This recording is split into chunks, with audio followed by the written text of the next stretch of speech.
what's the definition of being wealthy? Someone owning assets, let's say for more than 100,000, more than 500,000, or more than 1 million. And eventually, what's the difference between being rich and being wealthy to you? I've been asking these questions to hundreds of expats in Italy since the old 2007, and I collected as many different answers. The definitions are very personal. It depends on your lifestyle, where you come from, your life goals, and so on. As you know, in Italy here we have the so-called wealth tax. In order to identify the object of the tax itself, the taxable assets, there must be a clear, unique definition, right? You're considered wealthy by the local Italian tax authorities when, listen carefully, your foreign bank statement shows a balance greater than 5,000. Yes, just 5,000 euros. It's easy to understand the reason why 99.9% of the time every expat moving to Italy has to deal with such a problem.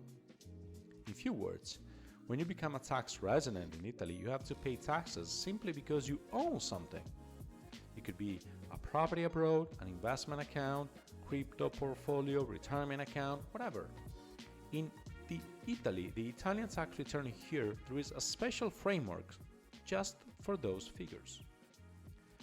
Fortunately, some assets just have to be reported and they do not suffer any wealth tax at all because of their nature, something like retirement accounts, for example, or because they don't reach a certain amount, like cryptocurrencies or bank accounts.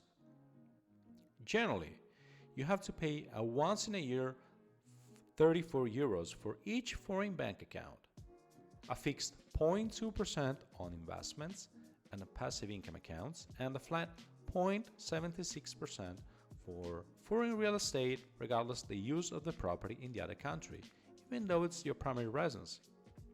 If you take a look at the tax agreement in force between Italy and hundreds of countries in and out of the European Union, the goal is to avoid a dual taxation. The goal, okay, not the results.